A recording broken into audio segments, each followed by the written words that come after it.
Nilibing ng buhay ng lalaki ang sarili niyang asawa para masolo ang kanyang kabit hanggang sa may kumatok sa pinto ng bahay nila na nagpamutla sa lalaki at hindi niya inaasahan ang kanyang makikita. "Edward, anong ibig sabihin nito? Niloloko mo ako? Paano mo ako nagawang ipagpalit? Akala ko ba ako lang yung babaeng mahal mo? Bakit mo to ginagawa sa akin?" Ito ang winika ng babaeng si Isabel nang mahuli niya ang kanyang asawa na 2 taon pa nga lamang niyang napapakasalan na nagloloko sa kanya. Hawak-hawak ni Isabel ang cellphone na naglalaman ng mga nakababastos na usapan ni Romeo, ang kanyang asawa at ng hindi niya kilalang babae. Ayon sa mga chat na kanyang nabasa, tila ba ay 5 buwan nang nag-uusap si Romeo at ang babaeng ito nang hindi nalalaman ni Isabel. "Ano na naman ba yung Isabel? Pinapalaki mo na naman yung issue eh. Kaibigan ko lang yan." Ito naman ang pagpapalusot ni Romeo. "Kaibigan? Seryoso ka ba? May kaibigan ba na nag-I love youhan? Tapos ganito kalaswa yung usapan? Ano ba naman to, Romeo? Bakit lagi mo akong sinasaktan?" Ngunit kahit anong pilit ni Isabel, tila ba ay walang paraan para mapaamin niya si Romeo na nagloloko nga siya. At sa halip, lagi lamang iniiwasan ni Romeo ang mga tanong niya at pangongompronta. Kahit huling-huli ng lalaki, kalmado pa rin ito na para bang wala siyang masamang ginawa. "Kaibigan ko nga lang yan, ganyan lang kami magbiruan. Kasamahan ko lang yan sa trabaho, si Shaira. Wala naman kaming ginagawang masama, huwag mo nang palakihin yung issue." Napagod na nga sa pagsasalita si Isabel. Binaba niya ang cellphone na hawak-hawak niya na naglalaman ng mga chat ni Romeo at ng kabit nito. At pagkatapos ay naglakad siya papunta sa kusina. Tulirong-tuliro at para bang hindi niya na alam ang kanyang gagawin.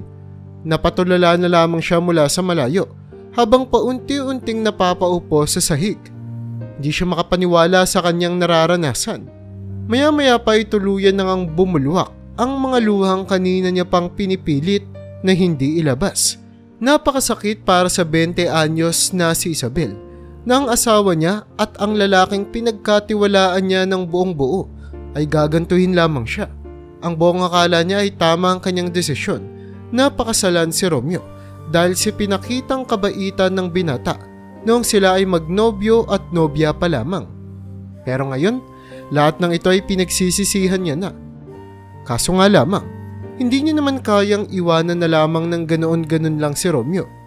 Hindi niya may tanggi sa kanyang sarili na sobrang mahal niya ang lalaki at sobra siyang nasasaktan dahil sa ginagawa nito sa kanya. Si Romeo at Isabel ay nagkakilala noong sila ay kolehiyo pa lamang. First year college si Isabel nang makilala niya si Romeo na graduating na noong mapagkakataong iyon. Miyembro nga sila ng dance club ng kanilang university na pinapasukan. Kaya naman ay naging malapit silang magkaibigan. Araw-araw hinahatid at sinusundo ni Romeo si Isabel, pagpasok at pag-uwi sa paaralan. Kaya naman hindi rin nagtagal, nahulog na rin ang babae sa kanya. Unang umamin si Romeo sa kanyang tunay na nararamdaman sa dalaga noong minsang sabay silang magdiwang ng bagong taon ng magkasama. "Alam mo Isabel, wala na akong hinihiling pa sa Diyos ngayon, kundi ang makasama ka sa susunod pang bagong taon." Ito ang matatamis ng mga salitang binitawan ni Romeo. Hindi naman may tago ni Isabel ang kanyang pagkakilig. Namumula na nga ang kanyang mga pisngi dahil sa biglang sinabi ni Romeo habang sila ay nakaupo sa balkonahe ng kanilang bahay. "Ha? Anong ibig mong sabihin?" Mahinang tanong ni Isabel sa kanya. Tinignan siya ng mata sa mata ni Romeo. "Ang ibig kong sabihin, Isabel, hindi lang kaibigan, hindi lang kita kayang tignan bilang kaibigan. Gusto kong masigit pa dun. Alam kong napakabiglaan itong sinasabi ko pero pwede mo bang pag-isipan?" Tila ba kumikislap ang mga mata ni Romeo habang binibitawan niya ang mga salita na iyon. "Nasaan na yung lalaking Romeo na minahal ko? Yung Romeo na pinaramdam sa akin kung gaano ko kahalaga bilang isang babae?" Pagmamakaawa ni Juliet habang nakaupo na nga siya sa sahig ng kusina ng bahay nila ni Romeo. Ngayon nga ay mag-asawa na sila, pero hindi bumuti ang kanilang kalagayan. Sa bawat mga araw na dumadaan ay lalo lamang lumalaki ang mga problema nila sa isa't isa, hanggang sa tuluyan nang ang mahuli ni Juliet na nagloloko sa kanya si Romeo. Araw-araw kasi ay late na itong umuwi, at kung minsan pa nga ay inuumaga na ito. Pilit niya namang tinatanong kung saan nanggagaling ang kanyang asawa, pero ito lamang ang laging mga kataga ni Romeo sa kanya. Ano na namang mga pinag-iisip mo sa akin, Isabel? Pagod na nga ako sa buong araw kong kakatrabaho tapos pagdududahan mo pa ako. Hayaan mo muna akong magpahinga, pakiusap po. Tila ba laging naiiwasan ni Romeo ang mga gumugulo sa isipan ni Isabel. Kaya naman pinagsawalang bahala na lamang ni Isabel ang mga bagay na iyon. Hanggang sa isang umaga nga, bago pumasok si Romeo sa kanilang trabaho, ay naligo muna ito. Ngunit isang pagkakamali ng lalaki na naiwan niya ang kanyang cellphone sa kama nilang mag-asawa ng bukas. Kaya naman, ginamit na ni Isabel ang pagkakataon na ito upang tignan kung tama nga ba ang kanyang mga hinala. At doon niya nga nakumpirma na tama nga siya. Nakita niya sa kontak ng kanyang asawa ang babaeng nagngangalang Shaira, na kung saan napakahaba na ng usapan nila ni Romeo. Nabunyag din na ilang beses na silang nagkikita pagkatapos ng kanilang trabaho, na kung saan may nangyayari na nga sa kanila na talaga namang dumurog sa puso ni Isabel. Pero matapos ang revelasyon na iyon na nabunyag kay Isabel, tila ba naging normal na ulit ang takbo ng kanilang buhay. Hindi man lang nanghingi ng pasensya sa kanya si Romeo, at sa halip, lagi pa nga itong nagsusungit sa kanya. Sa tuwing nalilimutan at nakakaligtaan ni Isabel na plantsahin o di naman kaya ilabhan ang mga damit na kanyang sinusuot sa pagtatrabaho. Pasensya ka na, Romeo. Ang dami ko kasing gawain dito sa bahay. Kailangan pa kitang paglutuan umaga, tanghali at gabi. Medyo nakakaligtaan ko yung ibang mga bagay. Paghingi ng dispensa ni Isabel sa kanya. Ayun na nga lang yung trabaho mo, nagre-reklamo ka pa. Para bang sinusumbat mo sa akin na ang dami mong ginagawa dito sa bahay. Bakit? Sino ba nagpapasok ng pera dito? Di naman ikaw, di ba? Ako naman. Ako naman yung nagpapakihirap, di ba, para may mailagay tayong pagkain dyan sa lamesa? Nagre-reklamo ba ako? Pinapagawa ko lang naman sa'yo yung tama yung trabaho mo, tapos gumagawa ka pa ng mga rason. Paninermon sa kanya ni Romeo. Wala namang magawa si Isabel kundi yumuko at humingi ng dispensa sa kanyang asawa. Kahit na nalaman niya ng may kabit si Romeo, hindi niya pa rin na magawang iwan ito, at para bang tinanggap niya na lamang sa kanyang sarili ang sitwasyon na kinalalagyan niya. Siguro, dapat lang na mangyari ito sa akin. Kasi nilabag ko yung kalooban ng mga magulang ko. Dapat pala nakinig ako sa kanila. Dapat hindi ako nagpakasal ng ganito kaaga. Ang dami ko pa sanang nagawa ngayon. Paghihinagpis ng babae nang maiwan siya ng mag-isa sa bahay nila dahil nasa trabaho si Romeo. Hindi na rin kasi nakapagtapos pa ng pag-aaral si Isabel dahil pinakasalan na siya ni Romeo bago niya pa ito magawa. Hindi nga maiwasang mainggit ni Isabel sa tuwing nakikita niya sa kanyang Facebook account ang mga nangyayaring kaganapan sa buhay ng kanyang mga kaibigan, na kung saan lahat sila ay pumapasok sa kolehiyo, ang iba ay nagtatrabaho, habang ang iba naman ay masayang nagtatravel-travel sa iba't ibang panig ng bansa. Tama ba yung naging desisyon ko? Tama ba lahat ng sinugal ko? Buong paghihinayang na wika ni Isabel habang kinakausap ang kanyang sarili. Lumipas pa ang isang taon. Ito na ang araw kung saan magdiriwang dapat sina Isabel at Romeo ng ika-3 anibersaryo ng kanilang kasal. Kaya naman pag alis pa lamang ni Romeo papasok sa trabaho, pinaalalahanan na siya ni Isabel sa kung gaano kaimportante ang araw na iyon. Honey, umuwi ka naman sana ng maaga mamaya. Anniversary natin ngayong araw. Paghahandaan kita ng masarap, okay? Pang-aamo ni Isabel sa lalaki. Pero hindi man lang siya tinitigan ni Romeo at tumangulang ito bilang sagot sa kanya. Kinahaponan nga ay naghanda na si Isabel para sa gagawin niyang selebrasyon sa gabing iyon. Pilit na inaalis ni Isabel sa kanyang isipan na maaaring si Romeo ay nasa kabit nito at nagpapaksaya kasama ang ibang babae. Ayaw niya na ng kahit na anong negatibong tumatakbo sa kanyang utak. Pinipili na lamang ng babae na maging masaya sa kung ano ang sitwasyon na meron sila dahil kahit papaano, natitiis niya naman ito. Nagluto na nga si Isabel ng paboritong patahe ng kanyang asawa na lechon paksiw, kaldereta at maging lechong manok.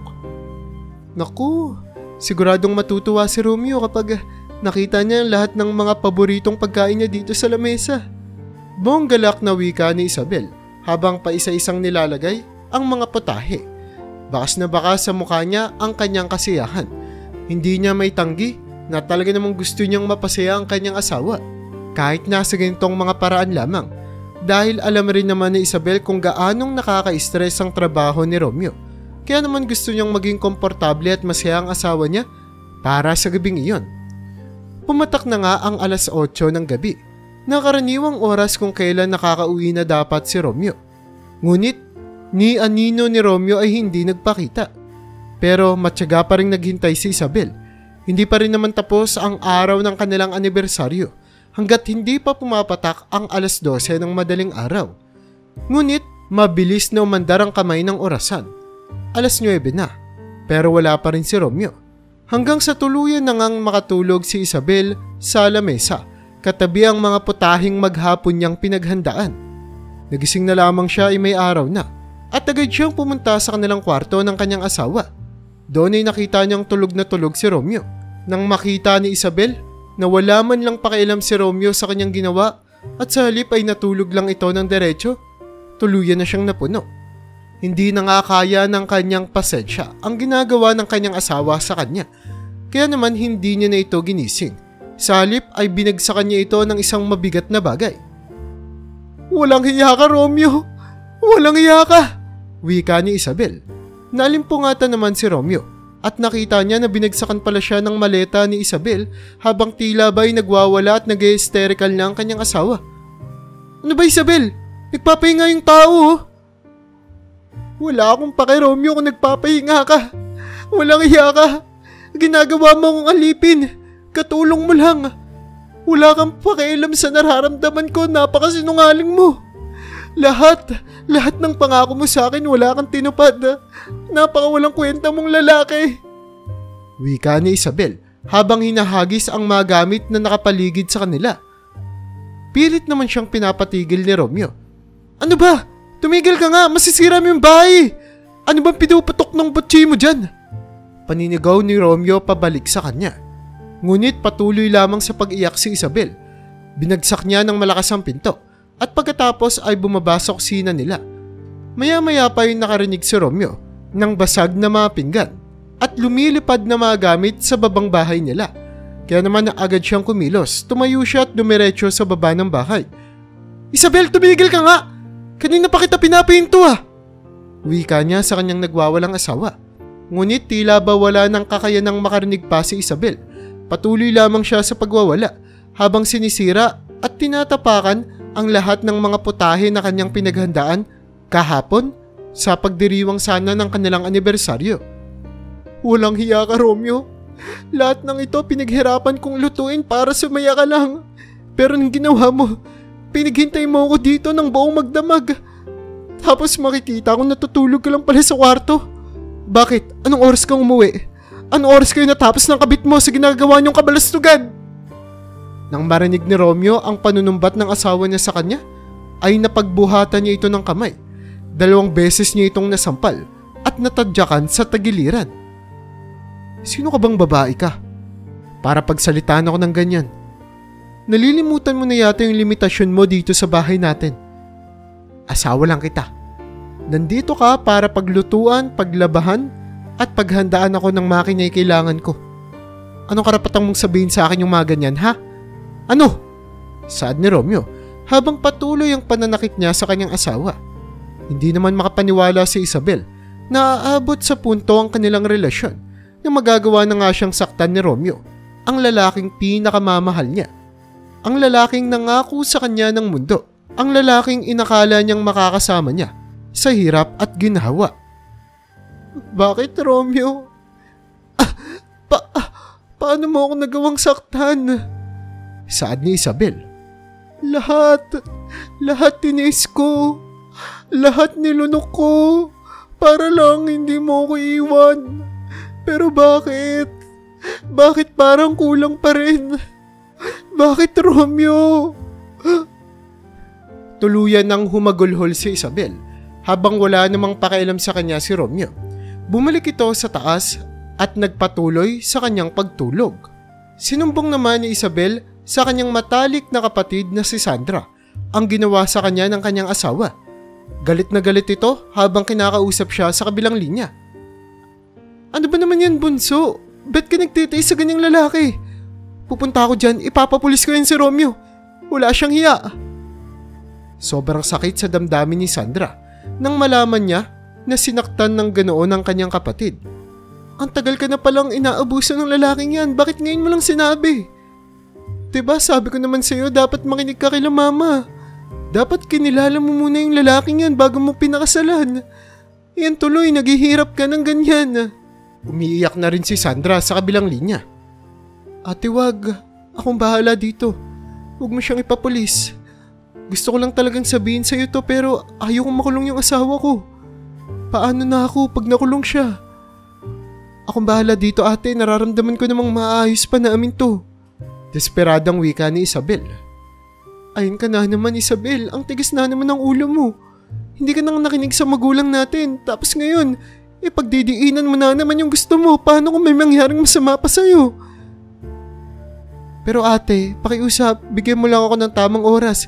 Kapag hindi ko na kaya, ako na mismong magsasabi sa inyo, okay? Kaya nga hindi ko to tinago sa'yo eh. Hindi ko balang magtago sa'yo ng kung ano pa mang pwedeng mangyari sa akin kaya bigyan mo lang ako ng sapat na panahon, ayusin namin to at kung hindi kayanin, ikaw yung unang makakaalam. Pagpapangako ni Isabel sa ate niya. Masakit man pero tinanggap na lamang ni Sandra ang kanyang sinabi. O sige, tatawag ulit ako sa'yo mamaya. Mag-ingat ka dyan ha. Saad ng ate niya. Pero lumipas pa ang sumunod na mga araw. Ang araw ay naging linggo. Ang linggo ay naging buwan pero nagpatuloy at lumala pa ang pambubugbog ni Romeo sa kanyang asawa na para bang hindi niya na nga ito tinuturing na isang tao. Tila ba nasanay na lamang si Isabel sa ginagawa ng asawa niya at nagpatuloy na lamang ito sa pang-araw-araw nilang buhay habang tinatanggap ang kanyang sitwasyon. Hindi niya na nga rin nasunod ang pangako niya sa kanyang ate. Nagsisinungaling na ito kay Sandra. Siya sabing naging okay na ang kanilang relasyon sa kabila ng katotohanan na mas lumala pa nga ito. Pero mas yayanig ang mundo nila sa mga susunod na magiging plano ni Romeo sa kanyang asawa.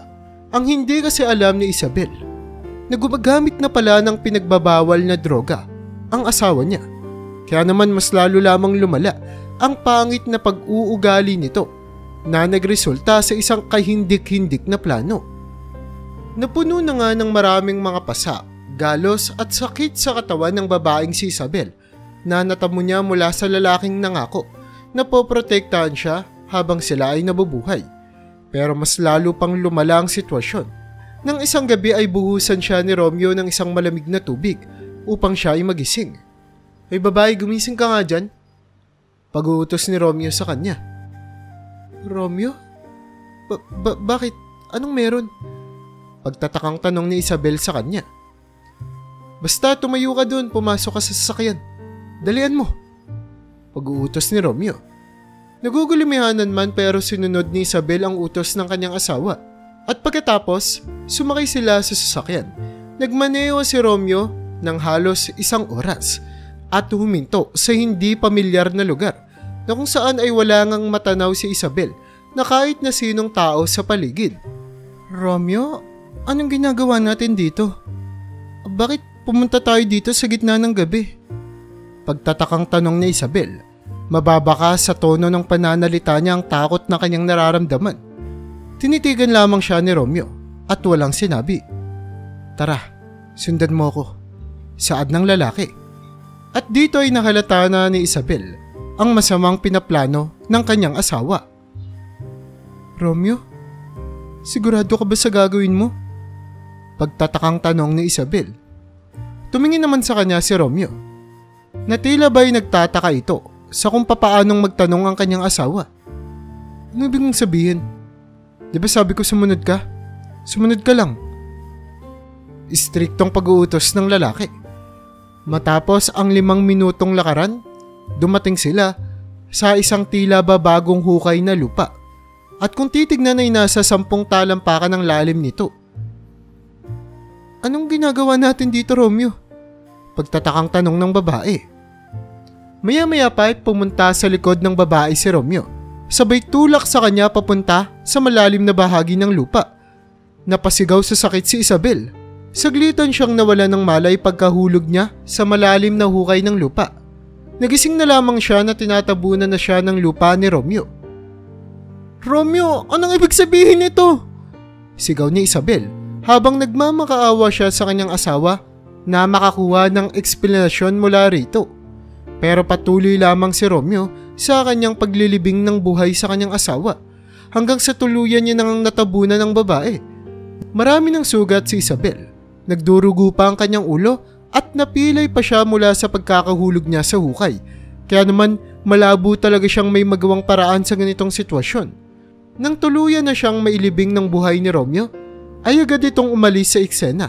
Sabay punta sa kanyang sasakyan at nagmaneho papalayo. Dapat lang sa iyo yung babae ka. Puro problema na lang yung binibigay mo sa akin. Hindi na ako mapayapa sa bahay dahil sa iyo. Saad ni Romeo habang paunti-unti nang nakakalayo sa lugar. Pagdating niya sa bahay ay agad niyang kinontak ang kanyang kabit na si Shaira. Tagumpay yung plano, mahal. Wala na yung nakakadiri kong asawa. Natatawang wika ni Romeo na para bang hindi karumal-dumal na krimen ang kanyang ginawa. Habang sa kabilang linya naman ay masaya ang kabit niyang si Shaira. Sa wakas, wala na ring manggugulo sa atin at makakasama na rin natin ang isa't isa habang buhay. Saad ng babae na tuluyan na nga ring nabulag sa pagmamahal niya kay Romeo. Sa sumunod na araw nga din na iyon ay agad nang pumunta si Shaira sa bahay nila Romeo upang doon ay magsama na sila habang tila ay isang pitik lamang nilang kinalimutan ang napakadilim na krimen na kanilang isinakatuparan. Sigurado ka ba na walang magtataka na bigla na lamang nawala ng ganun yung asawa mo? Pagtatanong ni Shaira kay Romeo. Huwag kang mag-alala, malayo yung mga pamilya nun dito. Bukod pa ron, ginamit ko yung cellphone ng babaeng yon para magpanggap na ako siya. Tinext ko yung mga kamag-anakan niya na lalayas na siya dito sa bahay ko at naghiwalay na kami.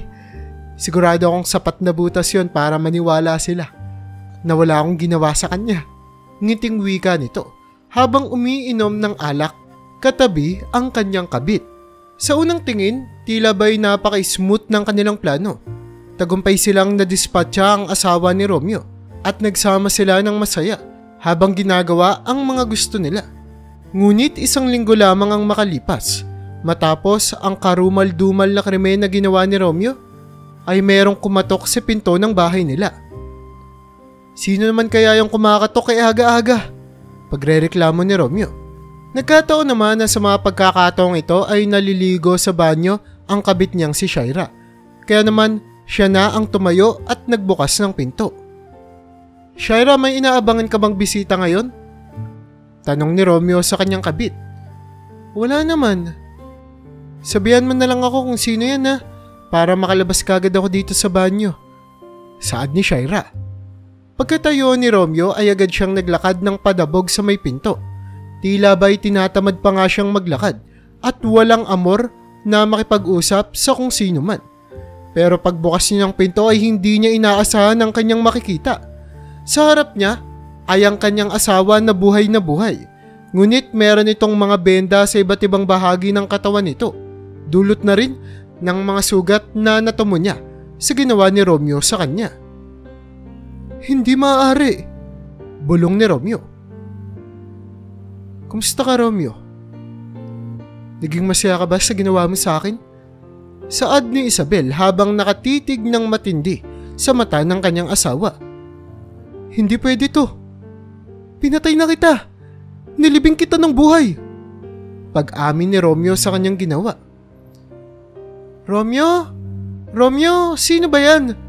Sino ba yung nasa pinto? Pagtatakang tanong ni Shaira habang binibilisan niya na ang kanyang paliligo upang malaman niya na kung sino bang bumisita sa kanila ng kanyang kabit. Romeo, ano ba naman yan? Ba't hindi ka sumasagot? Kanina pa kita tinatawag eh. Agad na wika ni Shaira nang makalabas siya sa banyo at makapunta sa pinto. Pero maging siya ay napaatras sa kanyang nakita. So, ikaw pala si Shaira. Yung babaeng dahilan kung bakit kaya akong patayin ang sarili kong asawa. Agad na wika sa kanya ni Isabel. Kala ko ba napatay mo na siya? Akala ko ba, Romeo? Hindi na nga matapos pa ni Shaira ang kanyang pagsasalita dahil sa gulat na kanyang nararamdaman. Pareho sila ni Romeo na para bang nakakita ng isang multo. Literal talagang multo. Maya-maya pa ay lumabas ang mga pulis na kasama ni Isabel. Kasama rin ni Isabel ang kanyang ate na si Sandra na isang abogado. Ikaw, Shaira, at ikaw naman, Romeo. Inaaresto namin kayo sa salang attempted murder at pagpaplanong patayin si Isabel. May karapatan kayong tumahimik at magsawalang kibo. Anuman ang sasabihin nyo ay pwedeng gamitin sa inyo sa loob ng hukuman.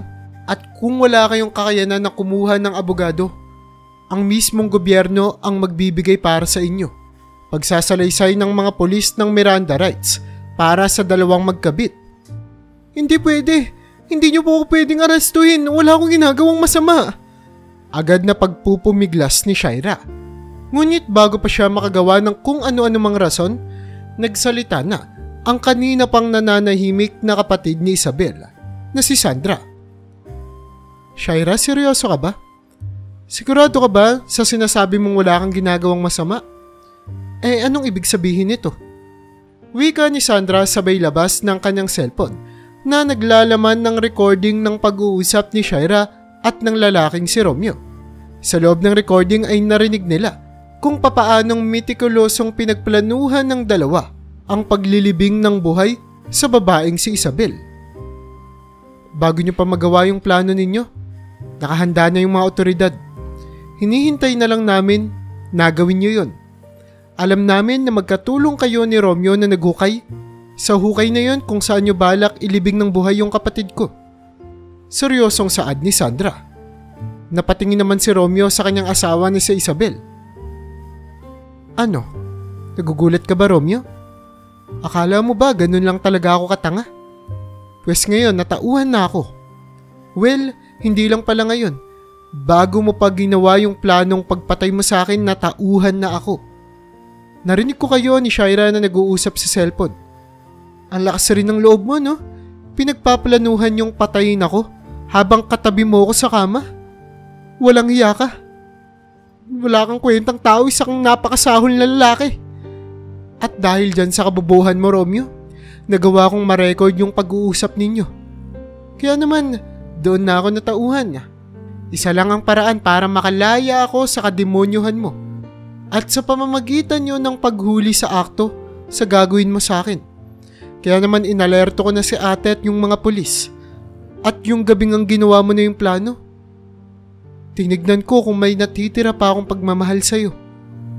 At doon ko napagtanto na wala na talaga.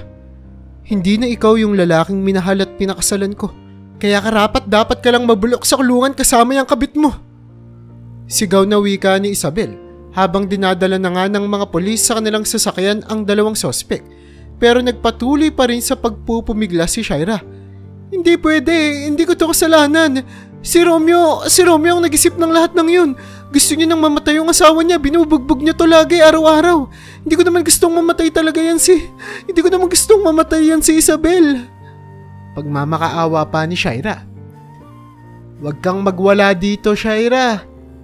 Doon ka magpaliwanag sa hukuman. Kung talagang inosente ka, hindi ka matatakot sa kung ano mang haharapin mo. Ngising wika ni Isabel sa kanya. Pero hindi ko kaya sa kulungan. Hindi kaya ng balat ko, hindi ako makakahinga doon, napakasikip. Ayaw kong may makasama akong matulog.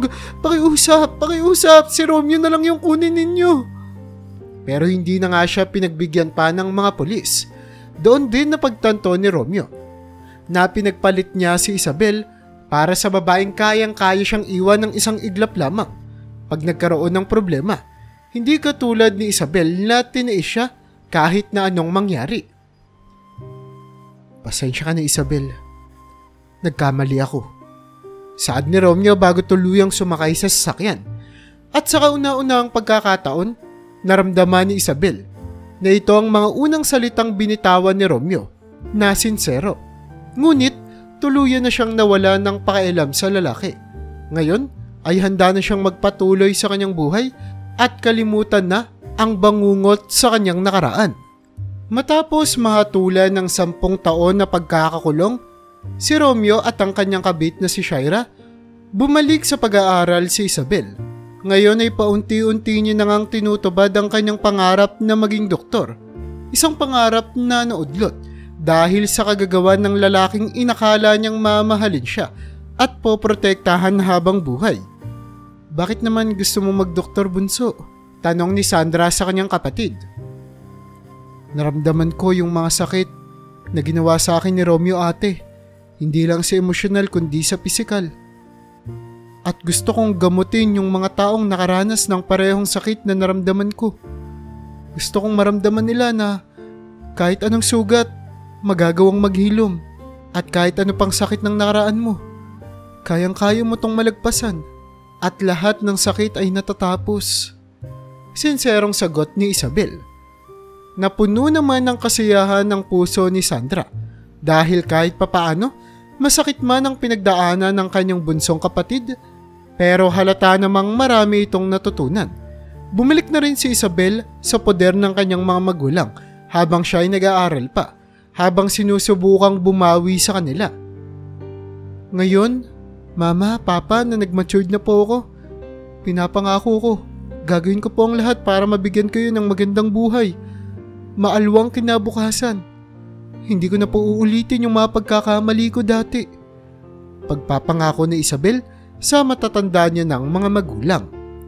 Kaya naman kung nagustuhan mo ang storya natin ngayon ay huwag mo namang kalimutang mag-like. Pindutin mo na rin ang subscribe button para makagawa pa tayo ng ganito kagagandang mga istorya sa susunod pang mga araw.